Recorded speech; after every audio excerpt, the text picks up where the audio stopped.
Bonne année! Est-ce que vous allez bien?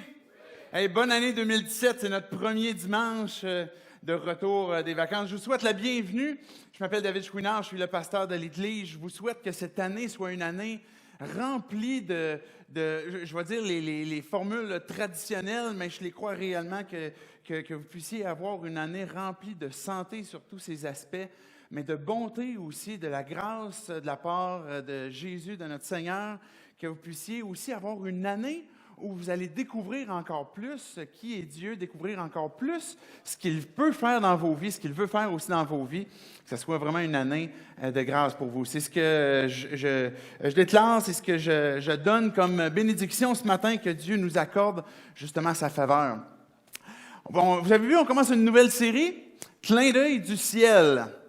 Pour commencer la série Clin d'œil du ciel, j'aimerais commencer avec quelques anecdotes, ou plutôt quelques histoires qui sont arrivées. C'est l'histoire de Pamela Reynolds. Pamela chantait, écrivait des tunes. Après un certain temps, à un moment donné, en raison de différents symptômes, par exemple d'étourdissement, de difficultés, perte de langage, de difficultés de mouvement, elle est allée voir son médecin parce qu'elle avait de ces difficultés-là. Le médecin ne comprenait pas ce qu'elle avait. Il l'a référé à un neurologue. Et le neurologue a découvert que Pamela souffrait d'un un anévrisme suffisamment important dans la tête qui était rendu très dangereux et que si son anévrisme éclatait, que certainement elle allait mourir. Donc, son chirurgien, son neurochirurgien lui a proposé de faire une intervention qui était tout à fait particulière parce que l'intervention qu'il a suggérée était un peu comme l'intervention de la dernière chance, c'est-à-dire qu'il devait prendre le sang, le pomper à l'extérieur, le refroidir, descendre la température corporelle de Pamela Reynolds à peu près à 15 degrés, comparativement habituellement à 37, et de priver finalement le cerveau de son sang. Donc, il commence à préparer l'opération. Pamela Reynolds est sur la table d'opération.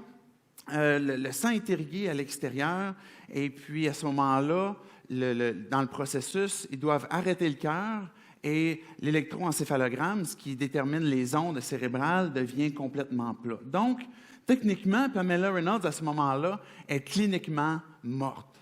Pendant cette période, les médecins opèrent, font la chirurgie et la chirurgie se trouve finalement à être une réussite. Pamela, elle a libéré de cet anévrisme, mais à son réveil, Pamela veut rencontrer son médecin, son neurochirurgien, pour lui raconter quelque chose qui lui est arrivé pendant la période où elle était en train de se faire opérer. Elle commence à expliquer à son médecin qu'en fait, au moment où l'opération a commencé, elle s'est vue sortir de son corps, elle s'est vue voir les médecins opérer, et puis même voir des outils spécifiques pour l'opération qui allait être utilisée. Le médecin et le chirurgien est surpris parce qu'il réalise qu'effectivement, il y a des outils là-dedans que le commun des mortels ne connaît pas, ne comprend pas ce que c'est. Mais plus que ça, Pamela va même révéler certaines discussions que les médecins ont eues entre eux. Entre autres, par exemple, comme une difficulté d'irriguer le sang par une jambe. Et là, le neurochirurgien disait à la cardiologue qui était là, utilise l'autre jambe, etc.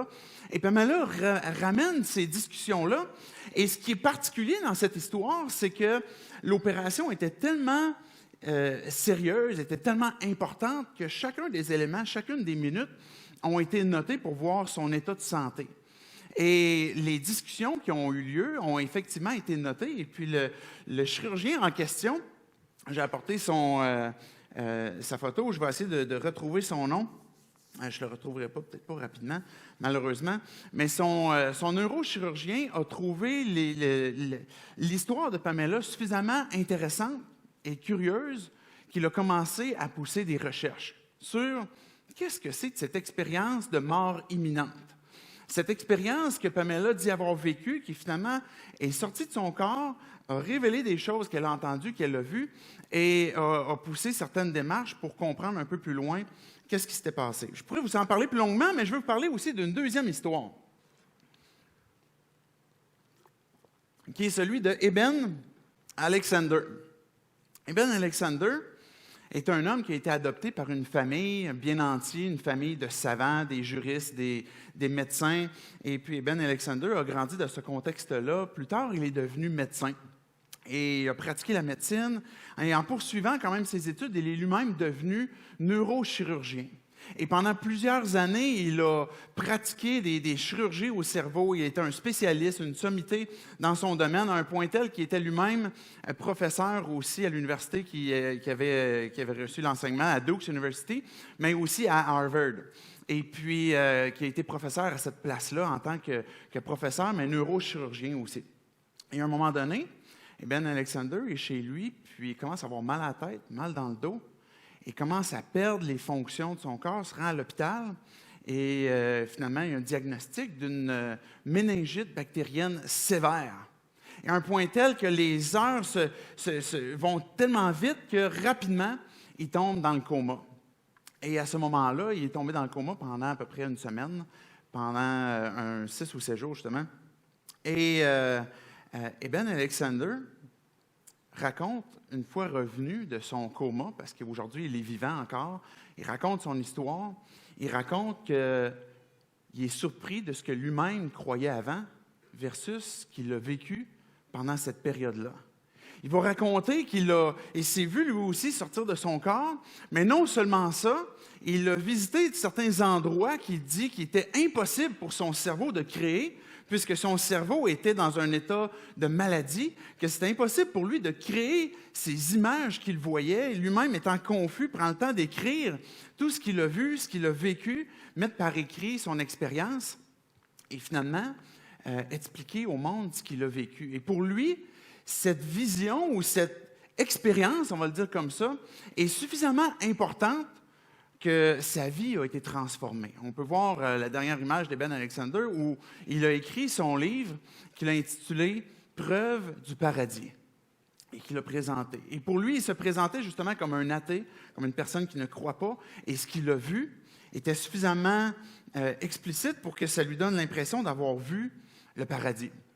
Et une autre histoire, on entend comme de ces histoires-là qu'on peut-être comme Ben Alexander, la raison pour laquelle je l'ai cité, c'était que c'est un homme avec une renommée, une personne qui ne croyait pas à ce type d'expérience-là, ou bien comme Pamela Reynolds, qui finalement était sous un contrôle médical accru, a pu dire ces choses-là qu'elle a vécues. Une autre expérience qui est un homme qui s'appelle Don Piper, à ne pas mélanger avec John Piper. Don Piper est un pasteur dans une église baptiste, assez traditionnelle. Il est en route un mercredi soir pour aller à l'église, à une réunion de prière, et puis en traversant le pont, un 10 roues le frappe de plein fouet face à face. À ce moment-là, les ambulances arrivent, et puis 4 des ambulanciers ou pompiers qui étaient là constatent le décès de Don, et puis on voit sur les images à gauche l'état de la voiture, un petit peu à droite aussi. Et puis, constate que c'est impossible que cet homme-là puisse vivre. Non seulement que c'est impossible, mais ils prennent les signes vitaux, et puis Don Piper est mort.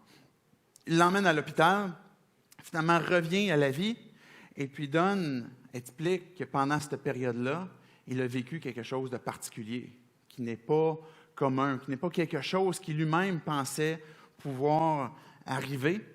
Et vous pouvez même entendre ou lire son histoire. Vous pouvez aller voir sur Netflix, c'est un film qui est sorti ça ne fait pas trop longtemps, où l'histoire de Don Piper est racontée, qu'il a intitulé « 90 minutes au ciel ». Je ne sais pas si vous êtes comme moi.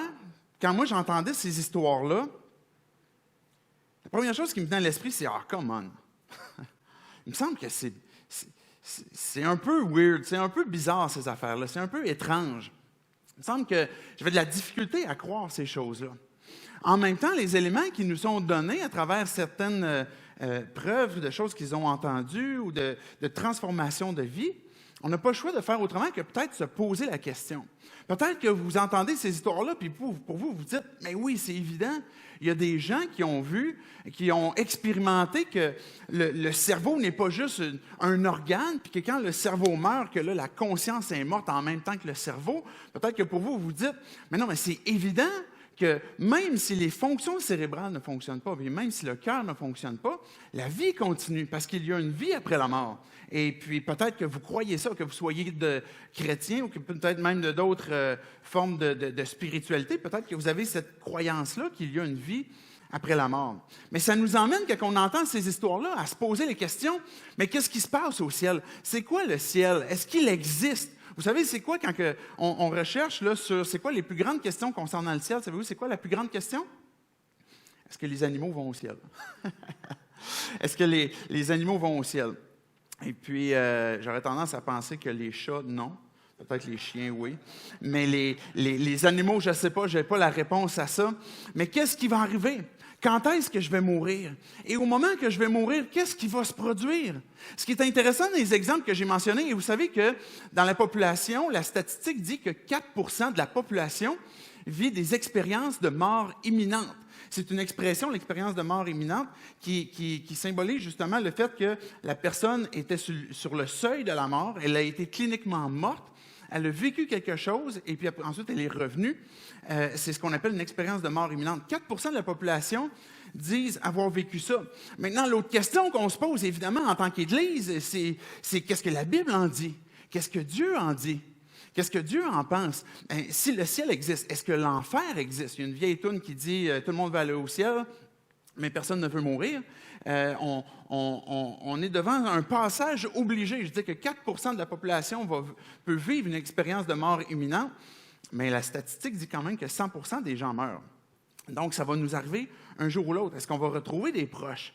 Qu'est-ce qu'on va faire là-bas? Est-ce que nos journées vont être plates? Est-ce que ça va être long? Est-ce que ça va être le fun? Ça va ressembler à quoi l'éternité? Est-ce qu'à un moment donné, l'éternité, dans nos pensées, on se dit, Caroline, ça va devenir long à longue.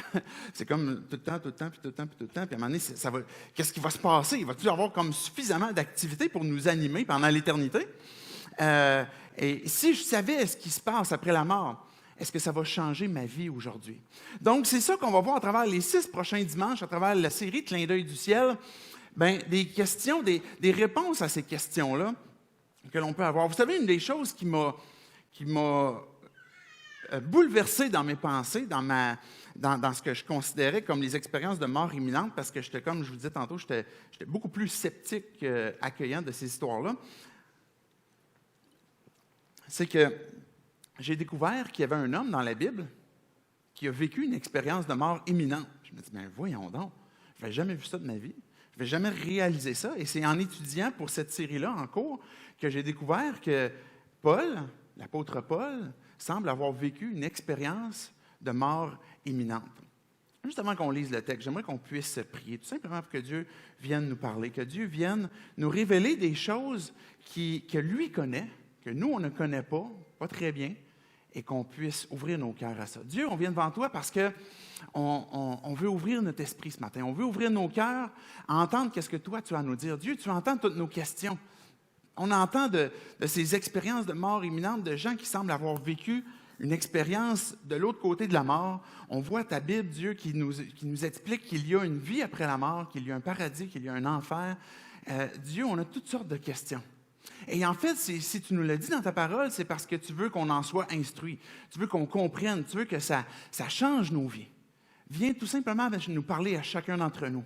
Qu'on puisse faire un pas de plus dans la compréhension et dans notre foi aussi de ce qui concerne ces vérités. C'est dans le nom de Jésus-Christ qu'on prie ces choses. Amen. Donc, ta vision du ciel va transformer ta façon de vivre sur terre. Je vais vous expliquer dans quelques instants pourquoi. Mais la façon que tu considères le ciel va transformer nécessairement ta façon de vivre. Par exemple, si tu crois que pour entrer dans les portes du ciel, il faut que tu sois un bon gars ou une bonne fille, bien, il faut que tu fasses des bonnes œuvres. Et là, tu vas te dire, bien, à ce moment-là, s'il faut entrer au ciel avec des bonnes œuvres, ça veut dire que ma vie sur terre, présentement, je vais m'assurer de faire des bonnes œuvres. Vous comprenez l'idée? Donc, notre façon d'imaginer le ciel va transformer notre façon de vivre sur terre. Est-ce que Dieu dit ça? Pour entrer au ciel, on doit faire des bonnes œuvres. La réponse est non. Mais j'aimerais vous expliquer le témoignage d'un homme de la Bible que j'ai dit tantôt que c'est Paul. Regardez avec moi dans Actes 14, les versets 16 à 19. Juste avant qu'on lise, je vais vous expliquer le contexte. Paul est en train de faire son premier voyage. Paul étant lui-même quelqu'un dans le passé qui était un juif religieux, qui ne voulait pas croire à Jésus-Christ, qui persécutait même les gens qui se disaient chrétiens, qui tuait du monde. À un moment donné, Jésus lui est apparu et il a dit, « Paul, c'est toi que je veux utiliser maintenant pour apporter le message de l'Évangile, de la bonne nouvelle aux nations. » Donc, Paul accepte maintenant de suivre cette vocation que Dieu lui donne et entame un voyage missionnaire. Il est dans son premier voyage missionnaire. Paul, son cœur, c'est de rejoindre les gens loin de Dieu. Que les gens loin de Dieu puissent découvrir la vie en Jésus-Christ. C'est ça que Paul a comme appel sur son cœur. Donc, il part en voyage missionnaire, il s'en va. On se trouve finalement, quand vous avez la mer Méditerranée, vous avez l'Israël, par exemple, on peut dire ça comme ça, qui est finalement à côté de la Méditerranée, mais juste en haut de la Méditerranée, on a quelques villes qui sont, par exemple, Lystre, Iconium ou Derbe. Alors, Paul, il s'en va à Lystre et puis il commence à annoncer la bonne nouvelle. Il commence à dire que Dieu les cherche. Regardez à partir du verset 16. Qu'est-ce qu'on va voir de ce que Paul est en train de dire? Dans les générations passées, et là, il est en train de parler à la foule qui est là. Paul est en train de dire, dans les générations passées, il a laissé toutes les nations suivre leur propre voie. Pourtant, il n'a pas cessé de rendre témoignage à ce qu'il est par le bien qu'il fait. Il vous envoie du ciel les pluies et les saisons fertiles. Il vous comble de nourriture et remplit votre cœur de joie. Et c'est à peine qu'il peut, par ses paroles, empêcher la foule de leur offrir un sacrifice. Les gens qui étaient là, justement, que je lis le dernier verset, les gens qui étaient là, ils se disaient, « Hey, Paul, c'est tellement hot ce qu'il fait, c'est tellement hot ce qu'il nous dit, c'est un Dieu. » Lui puis Barnabas, c'est un Dieu. Fait que là, il a emporté des animaux à sacrifier à Paul et Barnabas. Puis là, eux autres, ils capotent. Là. Paul et Barnabas disent, « Non, arrêtez, là, vous n'allez pas nous adorer. On est de la même nature que vous. Par contre, Dieu, c'est lui qui vous a créé, puis il n'a pas cessé de rendre témoignage de qui il est. Il vous aime, il a dispensé les saisons fertiles, la joie, l'abondance, etc. Et là, regardez ce qui se produit. Alors, il arrive d'Antioche et d'Iconium des Juifs qui gagnèrent la foule. Ils ont commencé à infester la foule de « Non, oubliez ça, Jésus. Paul, Barnabas, c'est des trompeurs. Ils cherchent juste à avoir votre argent. Ils cherchent juste à vous tromper. Ils veulent votre mal. Jésus, c'est un trompeur. Ils vont annoncer toutes sortes de mauvaises choses sur le message de Paul. Et ils gagnent la foule. Et après avoir lapidé Paul, je n'ai jamais été lapidé. Je suis sûr que ça fait mal. Ils le traînèrent hors de la ville pensant qu'il était mort. Les Juifs et la foule sont là, ils prennent des pierres, se mettent à lapider Paul. Et puis, finalement, c'est des Juifs qui ont déjà vu des lapidations, Paul étant lui-même un lapideur professionnel. Ils ont pris Paul, finalement, pensant qu'il était mort, ils l'ont traîné à l'extérieur de la ville, puis ils l'ont mis là. Qu'est-ce qui se passe entre-temps? Qu'est-ce qui se passe à ce moment-là? Comment est-ce qu'il va réagir? S'il est mort, on va voir comment est-ce qu'il va réagir. Les disciples, ils pensent qu'il est mort, et puis il était fort probablement mort. Vous savez que la plupart des étudiants de la Bible, la plupart des spécialistes bibliques vont associer cet événement-là à une histoire que Paul raconte dans 2 Corinthiens, le chapitre 12. Regardez ce que 2 Corinthiens 12 va dire. Et remarquez bien les mots qui sont employés. Paul est un homme qui a déjà eu des visions. Paul est un homme qui a déjà eu des songes, des paroles de façon surnaturelle. Mais les mots qui sont là expliquent que Paul a vécu une expérience qui semble être particulière. 2 Corinthiens 12, les versets 1-4, Paul il commence en disant « Je vais parler de ce que le Seigneur m'a fait voir et m'a fait connaître. » Je connais un homme en Christ qu'il y a 14 ans. Paul, et c'est typiquement justement de témoignages qui sont justement d'expériences de mort imminente. Les gens sont très réticents à raconter ce qu'ils ont vu, à raconter ce qui s'est produit. Et Paul, il parle de lui-même, même à la 3e personne. Je connais un homme qui, en Jésus-Christ, un type de Jésus-Christ, il y a 14 ans, on recule dans le temps, a été enlevé jusqu'au 3e ciel. Pour les Juifs, à cette époque-là, les gens, dans l'Antiquité, il y avait 3 ciels. Il y avait le premier ciel qui était comme l'atmosphère, finalement, qui était la terre avec le ciel, les nuages, puisqu'on pouvait voir là. Le 2e ciel qui était plus l'espace, le firmament, etc., là où se trouvent les étoiles. Mais le 3e ciel qui se trouve à être un lieu spirituel, qui n'est pas physique. Et Paul emploie cette expression-là pour parler du troisième ciel. Était-ce dans son corps ou à l'extérieur de son corps? Là, il est comme embêté parce qu'il se dit, c'est un peu bizarre comme expérience, là. En fait, j'ai vraiment vécu quelque chose, puis de quelle façon je l'ai vécu, j'aurais de la difficulté à dire que c'est dans mon corps, mais en même temps, ça ne l'est pas parce que c'est particulier. Et là, il va dire, je l'ignore, mais Dieu le sait. Et je sais que cet homme, et là, on voit la suite. On a-tu la suite? Oh, on ne l'a pas. C'est moi qui ai dû oublier de le placer. Paul, il continue, je vais juste simplement pour le citer. Il dit,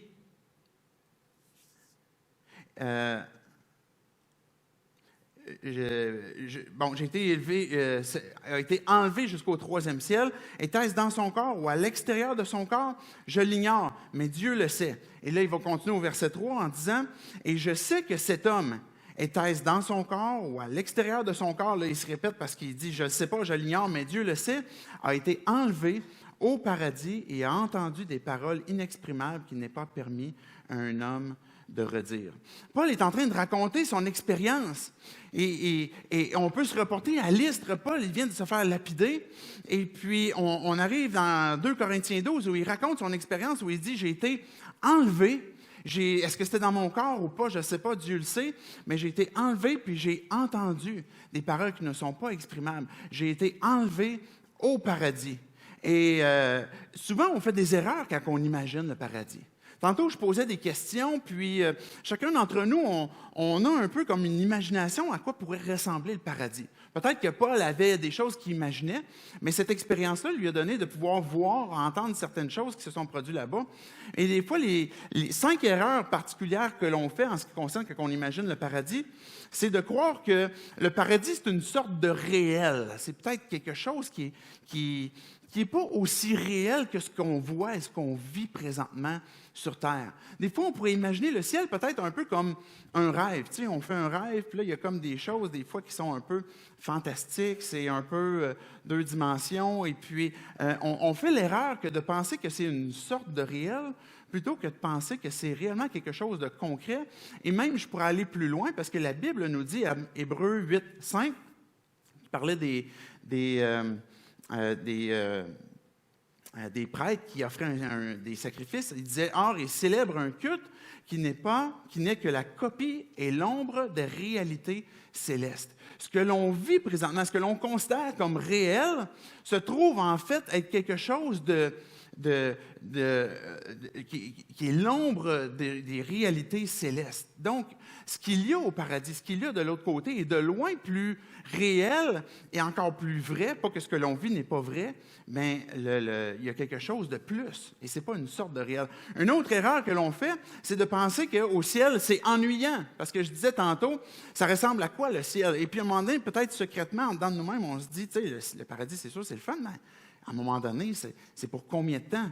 Et comme j'avais déjà dit, à un moment donné, des fois, on transpose comme le ciel, comme ce que l'on vit de l'Église. Et dépendamment de notre perspective de l'Église, on se dit, bien, le ciel, on fait une projection inconsciente de ce que c'est le ciel. Puis là, on se dit, bon, bien, au ciel, il va y avoir des prédications, on va chanter. On va des fois aller manger un muffin, un café en arrière, puis après ça, on va recommencer à chanter. On va peut-être chanter pour l'éternité en robe blanche, je ne sais pas. Moi, j'aime ça chanter, mais pas tant que ça. Peut-être pas pour l'éternité. Et je ne sais pas si vous êtes prêts à écouter une prédication pour l'éternité, mais des fois, j'ai de la misère à m'écouter moi-même pendant 45 minutes. Donc, est-ce que réellement le paradis, c'est qu'il va y avoir des prédications sans fin, puis des chants, puis après ça, peut-être un café, un peu de communion, puis on va recommencer? Est-ce qu'à un moment donné, ça va devenir ennuyant? Mais c'est une erreur que l'on fait, que d'imaginer ou de transposer ce que l'on vit, puis de dire, bon, mais ça devrait être quelque chose qui va ressembler à ça, mais plus grand. Ou bien, une troisième erreur que l'on fait, c'est qu'on se dit, ce que je lis dans la Bible est peut-être beaucoup plus une métaphore que d'autres choses. Ce que je peux trouver dans la Bible est peut-être pas tout à fait réel. Et puis là, on se met à peut-être imaginer d'autres choses. Et puis, on a de la difficulté peut-être à croire ce que la Bible peut nous dire sur le ciel ou l'enfer. Ou une quatrième erreur que l'on fait, c'est, tu ne peux pas savoir tant que ça sur le sujet du ciel. C'est comme si... dans le fond, on ne le sait pas. T'sais, on verra quand on arrivera de l'autre côté. Peut-être que tu es ici ce matin, que tu écoutes en ligne, puis tu dis, bon, mais tu sais, le sujet du ciel, c'est intéressant, mais qui sait vraiment? Tu sais, est-ce qu'on peut vraiment savoir? Tu sais, on va juste attendre qu'on va mourir, et puis est-ce qu'on peut vraiment savoir tant de choses que ça sur le sujet? Bien, je crois que oui, on peut savoir beaucoup plus de choses même que ce que peut-être que l'on connaît. Juste avec le temps que j'ai pris pour étudier cette série que l'on commence, j'ai découvert plein de choses que je trouve extrêmement intéressantes en ce qui concerne le ciel et l'enfer, et qui ont commencé même à transformer ma vie avant même qu'on ait commencé ensemble. Une cinquième erreur qu'on peut penser, c'est de se dire, bien, je serais peut-être encore plus intéressé par le ciel si quelqu'un revenait de la mort pour m'en parler. Je parlais tantôt d'expérience de mort imminente. Et personnellement, puis même Paul en parle comme avec quelques mots. Mais il ne fait pas une insistance là-dessus. Il ne va pas en parler indéfiniment.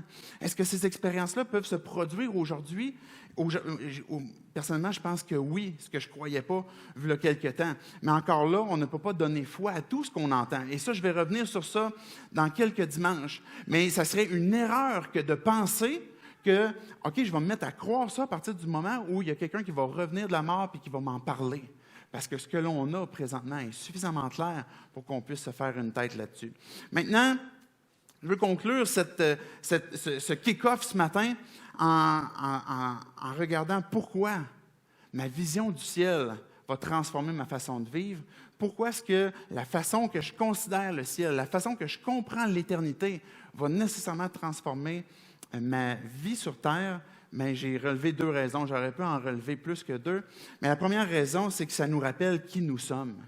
Quand on regarde le ciel, quand on prend le temps de jeter ce glimpse ou ce clin d'œil sur le ciel, un coup d'œil sur le ciel, bien, ça nous rappelle d'où nous sommes et slash même qui nous sommes.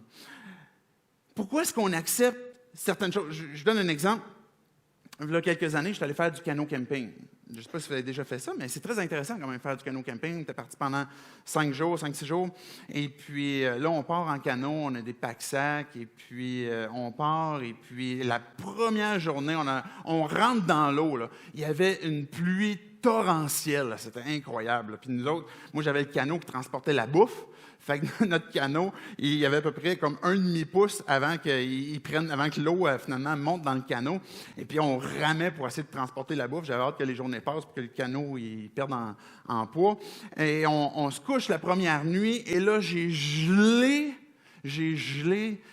J'oserais pas dire comme une crotte parce que ça se dit pas. Mais j'ai tellement eu fret, j'ai tellement eu froid. Je m'étais dit, tu sais, pour économiser de l'espace dans mes bagages puis du poids, je vais juste apporter comme un drap. Un drap. En canot camping, dans la forêt. Hey, j'ai eu froid, là. Je me suis habillé de mon imperméable puis de tout ce que je pouvais avoir. Et puis finalement, les journées ont passé comme ça. Mais malgré tout, j'ai eu du plaisir. On a vécu dans des tentes. On se faisait du lait avec l'eau de la rivière. On mangeait du gruau cuit sur le feu. On était dans des tentes qu'on devait monter à chaque fois. Ça prenait l'eau. Mais on a eu du plaisir. Mais pourquoi est-ce qu'on accepte de souffrir comme ça? Pourquoi est-ce qu'on accepte de vivre comme ça pendant 5 jours en canot camping? Mais c'est parce qu'on le sait bien que ce n'est pas notre mode permanent. Vous me suivez? On sait bien que c'est parce que c'est pas de même que je vais vivre toujours. Là. Je sais que j'ai une maison, moi, là, quelque part. Et qu'en attendant, pendant que je fais ça, mais je vais en profiter puis je vais vivre pleinement ce que je suis en train de vivre. Puis même s'il pleut, c'est pas grave. Même s'il fait fret, ben c'est pas grave. Puis même s'il faut monter notre bouffe dans un arbre pour que les ours viennent, c'est pas grave. Puis même s'il faut aller derrière un arbre pour aller à la toilette, c'est pas grave. Parce qu'on accepte le fait qu'on est en voyage. Mais quand on regarde vers le ciel, quand on regarde le paradis, quand on regarde l'éternité, on se rappelle qu'on est en voyage. On se rappelle qu'on est en canot camping. Et là, la perspective du monde devient différente. Est-ce que ça se peut qu'il pleuve? Ça se peut-tu qu'il fasse fret un moment donné? Ça se peut-tu qu'il y ait des prédateurs? Oui, ça se peut, mais on a du plaisir parce qu'on est en canot camping. Pierre qui a été lui-même un apôtre de Jésus-Christ, qui a suivi Jésus puis qui a eu de la misère lui aussi. Il est comme nous, Pierre, là. Il n'est pas différent. Là. Il a été sceptique, il a lutté avec des paroles que Jésus a pu dire. Il y a des choses qu'il n'a pas aimées. Il a été très sanguin dans certaines choses, explosif. Et là, Pierre, et peut-être je vous donne comme devoir, si vous voulez lire l'épître de Pierre, vous pourriez aller dans la fin du Nouveau Testament, aller lire 1 Pierre. Pierre commence le premier verset en parlant des gens qui sont dispersés. Des Juifs qui ont donné leur vie au Seigneur, puis que là, maintenant, ils sont rendus dispersés dans l'Asie mineure. Et là, il commence en disant de la part de Pierre, apôtre de Jésus-Christ, à ceux qui sont étrangers et dispersés dans le Pont, la Galatie, la Cappadoce, l'Asie, la Bithynie. Il y avait un sens littéral de ce que Paul est en train de dire. À ceux qui sont étrangers, vous êtes étrangers, vous vivez dans un monde qui n'est pas le vôtre. Vous ne vivez pas en Israël, vous êtes isolés de votre culture, etc. Mais Pierre est en train de s'en aller tranquillement en disant que c'est une bonne chose. Parce que ce que vous êtes en train de vivre comme étranger, ça a la même signification au sens spirituel. 1 Pierre 2, les versets 11 et 12, nous dit « Bien-aimés, je vous exhorte, je vous encourage en tant que résidents temporaires et étrangers sur la terre. Je vous encourage comme des gars et des filles qui font du canot camping. Et je vous encourage à vous abstenir des désirs de votre nature propre qui font la guerre à l'âme. Ayez une bonne conduite au milieu des non-croyants, afin que là même où ils vous calomnient, comme si vous fassiez le mal, ils remarquent vos belles manières d'agir et rendent gloire à Dieu le jour où il interviendra. Ce que Pierre est en train de dire, c'est « Rappelez-vous qui vous êtes. » Rappelez-vous qui vous êtes. Et si vous connaissez le texte de Pierre, puis vous allez le lire cette semaine, Pierre, juste avant de parler de ça, juste avant de dire « Je vous encourage », comme des gens qui sont étrangers et voyageurs sur la terre, il dit « Vous êtes une race élue, vous êtes des rois, vous êtes une nation sainte, vous êtes un peuple acquis par Dieu. » Acquis dans le sens que Dieu a payé cher pour t'acquérir, pour t'avoir, pour t'obtenir, pour nous obtenir en tant que peuple. Vous êtes appelé à son admirable lumière. Vous êtes passé des ténèbres pour vivre son admirable lumière. Vous avez obtenu miséricorde, c'est-à-dire qu'il ne vous a pas donné ce que vous méritez. Vous avez été pardonné. Vous êtes libre. Et faites pas de cette liberté maintenant un prétexte pour la méchanceté. Pierre est en train de dire le royaume, le ciel. Quand que vous regardez le ciel, quand vous regardez votre maison, quand vous êtes en canot camping, puis tu regardes ton cellulaire, ta maison, puis ton lit, puis ta toilette, puis j'ai hâte d'en revenir, j'ai hâte d'en revenir. Mais en attendant, tu te dis, c'est pas grave ce que je vis présentement. Je vais continuer de patienter parce que je sais que ma maison m'attend. Et quand on se rappelle que Pierre nous exhorte comme étrangers et voyageurs, mais ça nous rappelle justement qui nous sommes. Et ça change notre façon de vivre, ça change nos comportements. Et Pierre poursuit en disant, puis là il va parler, maintenant faites attention à la façon que vous allez vivre en société. Parce que votre maison, votre résidence, votre identité rehausse à un plus haut niveau la beauté, la gloire de votre Seigneur, de qui vous êtes et de la façon que vous devez marcher. Et comportez-vous sur la terre comme votre maison vous motive à l'être. Et ça nous rappelle finalement de qui nous sommes, d'où on vient, et que notre maison, ce n'est pas ici-bas. Ça nous rappelle une autre chose qui est notre mission. Non seulement ça nous rappelle d'où on vient, parce que quand on meurt, on retourne à la maison, mais ça nous rappelle notre mission. Je veux revenir à Paul. Paul, là, il vient d'être lapidé à Lystre, OK? Ils l'ont pris pour mort, ils l'ont mis à l'extérieur de la ville. On a vu dans 2 Corinthiens 12, qu'est-ce qui s'est passé entre-temps. Paul a eu une vision, il a été enlevé au paradis. Il a entendu des paroles qu'il n'a pas données à des hommes d'exprimer. Il a vu des choses grandioses. Et là, il revient à la vie, nécessairement, parce qu'il continue de vivre par après. Comment sa vie va être transformée par cette vision du monde-là? On ne peut que regarder ce qui s'est passé par après. Acte 14, versets 20-22. Cependant, les disciples, et on vient de terminer le verset 19 qui dit « Ils le laissèrent pour mort, les disciples pensant qu'il était mort étaient là. » Verset 20. Cependant, quand les disciples l'entourèrent, il se leva et il est retourné là. Il est rentré dans la ville, à la même place qu'il vient d'être lapidé. Il est retourné dans la ville. Je ne sais pas vous, là. Je ne pense pas que moi je l'aurais fait. Je ne pense pas que je serais retourné dans cette ville-là. Mais qu'est-ce qui motivait Paul? Qu'est-ce qui l'a amené à se dire « Je vais retourner là ». Que même si j'ai été lapidé pour les paroles que je disais, annonçant la bonne nouvelle, annonçant l'Évangile, je vais retourner là. Et ce n'est pas parce qu'il avait le couteau entre les dents et il voulait leur lancer des roches à leur tour, là. Mais il se leva et entra dans la ville. Et le lendemain, il partit pour Derbe avec Barnabas. Après avoir évangélisé à Derbe, dans ce secteur-là, et cette ville ait fait un certain nombre de disciples, Ils retournèrent à Lystre. Il est retourné une autre fois. À Iconium et à Antioche, il fortifiait l'esprit des disciples, les encourageait à persévérer dans la foi et disait, c'est à travers beaucoup de difficultés qu'il nous faut entrer dans le royaume de Dieu. Est-ce que ça se peut qu'à un moment donné, si tu décides de suivre Christ, de suivre Jésus, qu'il y ait des difficultés?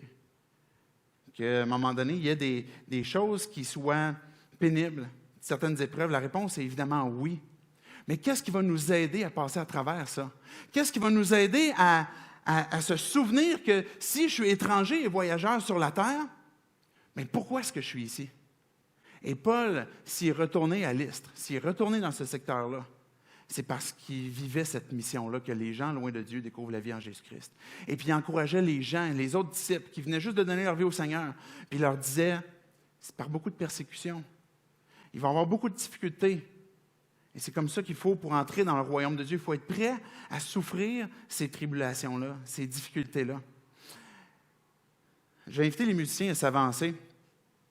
Bizarrement, dans l'histoire qu'on vient de lire de Paul, la persécution vient des Juifs, pas des Grecs.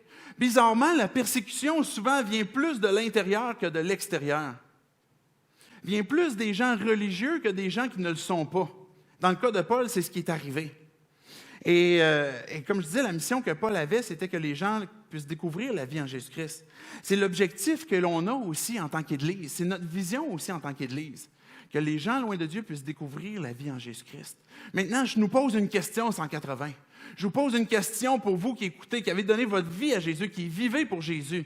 Est-ce que vous avez cette motivation pour la mission que Dieu nous a donnée, que Dieu nous a confiée? On a en Église ce travail que l'on fait pour prêcher l'Évangile, prêcher le message de la croix, annoncer comme quoi on a besoin d'un sauveur, parce que sans lui, on est perdu, sans Dieu, on est perdu, qu'on a besoin de cette bonne nouvelle qu'un Dieu qui, motivé par son amour, a vu notre perdition, a vu notre péché, a vu qu'on était condamnés à cause de sa sainteté et qu'il s'est dit, je ne veux pas laisser ça comme ça, puis je vais envoyer Jésus, mon Fils, mourir pour leur péché, lui comme un juste, pour ces gens, ces humains qui sont injustes. Et ça, c'est pour nous. C'est ce message de la croix qu'on veut annoncer continuellement pour que les gens puissent découvrir la vie en Jésus-Christ et qu'on puisse nous-mêmes continuer de découvrir la vie en Jésus-Christ. Et pour ça, notre travail en tant qu'Église, notre mission en tant qu'Église, c'est de s'assurer d'enlever tout ce qui est autour qui peut empêcher les gens de venir à ce message-là. Est-ce que c'est une façon de parler? Est-ce que c'est un jargon? Est-ce que c'est une façon de s'habiller? Est-ce que c'est une façon de jouer la musique? Est-ce que c'est un lieu de rassemblement? Qu'est-ce qui peut favoriser à ce qu'on puisse avoir le plus grand accès possible pour le monde à l'égard de la croix? Et qu'est-ce qu'on peut enlever qui va permettre au monde de pouvoir venir facilement et toujours être face à ce choix qui est l'Évangile, comme Paul le faisait? Mais pour ça, on a besoin de se souvenir d'où on vient. On a besoin de se souvenir quelle est notre mission. C'est ça, notre mission en Église. Est-ce que ça se peut qu'à un moment donné, je dois être prêt à renoncer à mon confort? Est-ce que ça se peut qu'à un moment donné, je dois être prêt à renoncer à mes intérêts parce que les gens que je cherche à rejoindre ont des intérêts différents? Est-ce que vous me suivez? Les gens qu'on veut rejoindre, ça se peut-tu qu'il y ait des intérêts différents que ce que moi je voudrais? Une façon de faire les choses, peu importe qu'est-ce que ce serait. Est-ce qu'on est prêt à se tourner, regarder ce coup d'œil sur le ciel, se rappeler d'où on vient, se rappeler notre mission, et finalement dire, Dieu, ça se peut que je suis inconfortable, ça se peut que je dois sacrifier mon confort, mais je suis prêt à le faire, parce que c'est la mission que tu nous as confiée. Puis on a commencé avec la série au Clin d'œil du ciel, une opération en même temps, qu'on a annoncé sur Facebook cette semaine, que je vais vous parler tantôt un peu plus après la louange, qu'on a appelé Opération Clin d'œil. On veut que cette série ne soit pas juste une occasion de se remplir des vérités qui concernent le ciel, mais que si on regarde le ciel, notre vie est transformée, mais comment est-ce qu'on va le vivre? Comment est-ce qu'on va mettre ça en pratique? Est-ce que ça se peut dans l'endroit où je vis? Est-ce que ça se peut que dans notre ville, il y a des gens qui ont besoin de savoir qu'ils sont aimés, par exemple? Est-ce qu'on peut les aider d'une certaine façon? Est-ce qu'on va voir tantôt un peu plus tard avec l'opération Clin d'œil? Mais j'aimerais tout simplement qu'on puisse conclure par la prière et qu'on puisse disposer nos cœurs avec ce qui s'en vient avec la table du Seigneur. La table du Seigneur, la communion, c'est une occasion de se rappeler de ce que Jésus a fait. De se rappeler que Jésus a passé par la mort et il est revenu d'entre les morts aussi pour nous parler. S'il y en a un sur lequel on peut appuyer notre confiance sur son témoignage, c'est celui de Jésus, parce qu'il est venu pour nous sauver. Et quand on prend la communion, quand on prend la table du Seigneur, on est en train d'annoncer la mort de Jésus. On est en train d'annoncer que Jésus est mort pour que nous puissions avoir la vie et que Jésus est revenu aussi à la vie. Et que si vous êtes ici ce matin, que vous dites « Oui, j'ai placé ma foi en Jésus. Oui, j'ai cru ce message-là. » Bien, c'est l'occasion de pouvoir venir dans quelques instants en avant, de prendre une coupe, de prendre un morceau de pain, retourner à vos places et de dire à Dieu, « Dieu, je te loue, je t'adore pour ce sacrifice que tu as fait pour moi, pour le sang que tu as versé à la croix, qui est le pardon de mes péchés, que vous allez prendre en premier en prenant cette coupe-là, comme Jésus l'a fait au dernier repas avec ses disciples. Il a pris la coupe, puis il a dit, « Ceci est mon sang qui est versé pour vous, pour le pardon des péchés. » Et ensuite, deuxièmement, de prendre ce craquelin, ce biscuit que vous pouvez prendre, puis même le casser une autre fois pour vous rappeler que son corps a été brisé pour nous donner la vie, pour qu'on puisse être vivant. Et que si aujourd'hui on peut découvrir la vie en Jésus-Christ, c'est parce que lui nous a donné sa vie. Je veux tout simplement prier en conclusion. Dieu, je te loue parce que tu nous donnes l'opportunité de jeter les yeux, de jeter un coup d'œil, Dieu, sur le ciel, cette habitation qui t'appartient, mais que tu nous prépares aussi. Regardez, Dieu, d'où tu es, regardez qui tu es.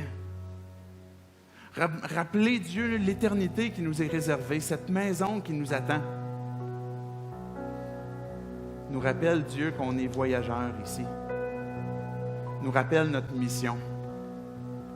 Dieu, on te loue et on t'adore pour ces rappels, pour cette vérité,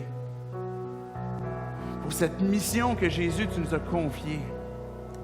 Que les gens qui sont loin de toi puissent te découvrir en Jésus-Christ. Sois glorifié ce matin. Dieu, si je suis ici ce matin, je n'ai jamais placé ma foi en toi. Je crois en toi, Père. Je veux te dire, c'est la première fois ce matin que je veux te dire dans cette prière, en serrant ces paroles dans mon cœur, tout simplement, sans artifice, que je veux accepter cet amour que tu me donnes, ce sacrifice que tu me donnes, Jésus, de ta vie, pour le pardon de mes péchés.